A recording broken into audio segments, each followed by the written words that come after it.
تو اب یہ دیکھیے کہ شیعت کے جو فرقے جو ہے وہ الگ الگ ہوئے یہ 70 to 199 ہجری کے زمانے میں. ایک تو علی رضی اللہ عنہ کی نسل کے ایک اسکالرز وہ خود بنو امیہ کی حکومت سے عمدہ تعلق ان کا رہا ہے اور بغاوت سے کوئی دوری نہیں کی انہوں نے، کوئی بغاوت کبھی نہیں کی انہوں نے. سب سے پہلے زین العابدین بن حسین رضی اللہ عنہ کہ جب سانحہ کربلا ہوا تھا تو ان کے بیٹے زین العابدین لڑکے تھے اور وہ ان کو شہید نہیں کیا گیا تھا، تو انہوں نے یہ طے کیا تھا کہ میں بنو امیہ کی حکومت کے ساتھ میں کبھی کوئی بغاوت نہیں ہونے دوں گا، اور نہیں کیا انہوں نے. تو 95 ہجری میں ان کی وفات ہوئی ہے. پھر زین العابدین صاحب کے اپنے بیٹے محمد باقر 114 تک زندہ رہے، انہوں نے بھی کبھی بغاوت نہیں کی. پھر ان سے ان کے بیٹے جعفر صادق یہ ایک بڑے اسکالر تھے، تو یہ 140 ہجری تک یہ زندہ رہے تو رحمت اللہ علیہ، تو انہوں نے کبھی کوئی جنگ نہیں کی، کوئی بغاوت نہیں کی. تو حکومت حاصل کرنے سے کوئی انہوں نے انکار کیا کہ نہیں بھی ہم نہیں کریں گے، بلکہ صرف ایک علمی سرگرمیاں کہ اپنا جو علم کا ذوق ان کا تھا وہ پڑھتے تھے، پڑھاتے تھے، دینی علوم بھی اور دنیاوی علوم بھی. اسی طرح آہستہ آہستہ یہ اسپیشلی جعفر صادق رحمۃ اللہ علیہ نے ان کے زمانے میں تو پھر اب پیپرز بھی آنے لگ گئے تھے، اور کچھ اب ظاہر ہے کہ سائنس اور ٹیکنالوجی کی کئی بکس بھی مل گئیں تو انہوں نے پڑھی بھی اور اس میں پڑھایا بھی، تو بس ان کا کام یہی تھا. لیکن پھر شیعہ حضرات کے ہاں یہ ہوا کہ امامت کا اختلاف یہ آنے لگا کہ جی اب اگلے امام کون ہوں گے.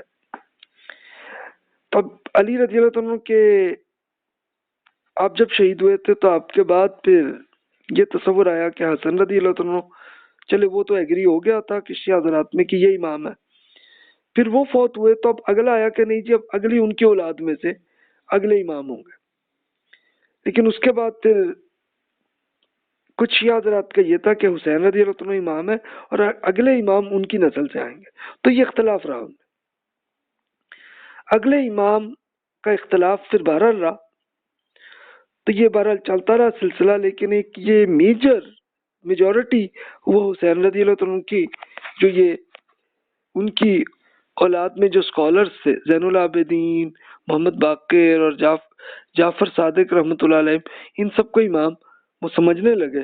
تو اس میں ہوا کہ جب یہ اسپیشلی جعفر صادق رحمۃ اللہ علیہ جب وہ فوت ہوئے تو پھر یہ شیعہ حضرات میں اختلاف ہوا اور یہ میجر آیا.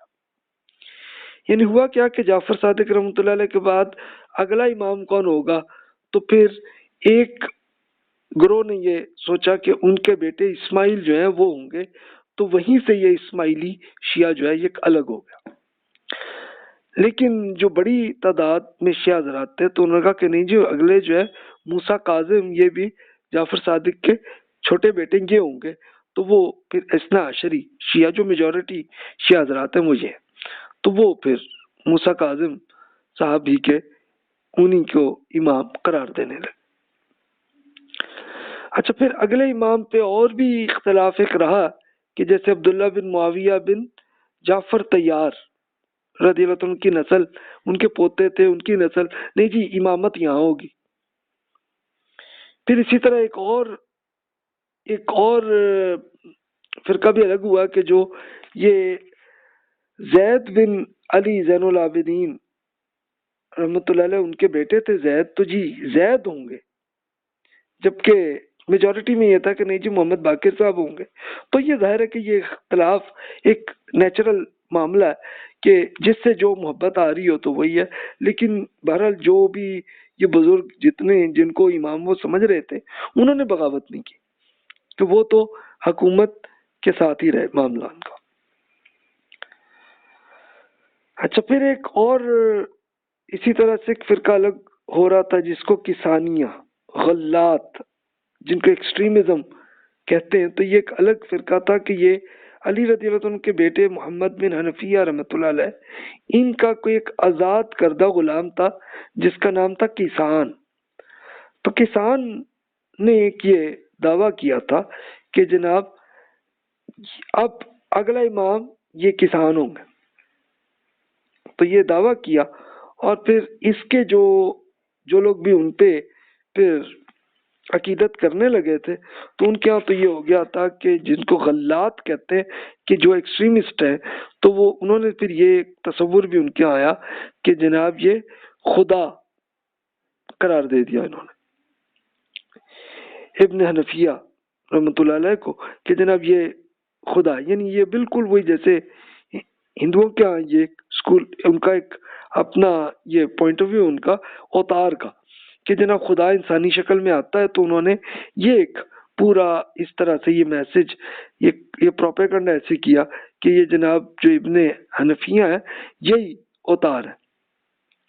تو مافوق الفطرت کا تصور آیا کہ جناب مافوق الفطرت کا مطلب ان کے معجزے اور اس پہ وہ کہانیاں آنے لگیں. تو غنوصی عیسائی فرقہ اور مانی مذہب کے اثرات یہ وہی جو اب ظاہر ہے کہ ان کی بکس ٹرانسلیٹ ہو کے عربی میں آ گئی تھی، تو وہ پھر چلنے لگی. تو ان کے ہاں پھر یہ کسانیہ فرقے کے کچھ بکس جیسے فرحات دفتری صاحب نے ڈیٹیل سے اس میں بیان کی ہیں. اسی طرح رجال الکشی یہ ایک اسنا عشری شیعہ حضرات کے بڑے اسکالر ہیں، انہوں نے اپنی ڈیٹیل میں پھر یہ کسانیہ فرقے کی تفصیل بیان کی ہے. آہستہ آہستہ رہا کچھ عرصہ لیکن ختم ہو گیا. دیکھیے بھی رہا. اچھا ہوا یہ کہ بنو عباس نے اب یہ بنو امیہ کی حکومت کے خلاف بغاوت کی تھی، یہ تو آپ پڑھ چکے تھے. تو اب ہوا یہ کہ اس میں پھر شیعہ حضرات جو ہیں وہ بھی بنو عباس کے اندر شامل ہو گئے، بہت سے شیعہ حضرات بھی.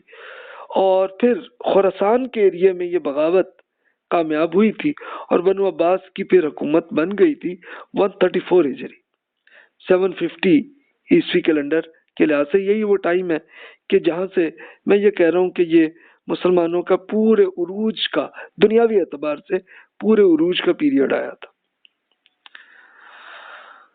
تو اس وقت پھر ایک آل حسن کی امامت کا دعویٰ ادھر بھی آیا تھا. یعنی اب ظاہر ہے کہ حسن رضی اللہ عنہ کی اب ظاہر ہے کہ ان کے پوتے پڑ پوتے ہوں گے، تو ان کے بارے میں بھی یہ ایک دعویٰ آ رہا کہ جناب یہ امام ہوں گے. اور انہوں نے لیکن خود انہوں نے نہیں کیا ہوگا، لیکن یہ کہ بہرحال جو بھی باغی ایک کافی کمیونٹی جو بن رہی تھی، تو انہوں نے کئی ٹائم پہ بغاوت کرنے کی بنو عباس سے کی لیکن کامیاب نہیں ہوئی.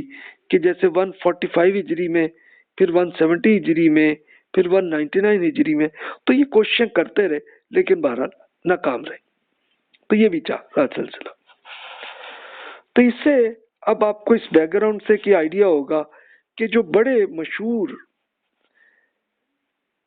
شیعہ حضرات کے 3 الگ گروپس جو ہے وہ الگ بن گئے تھے.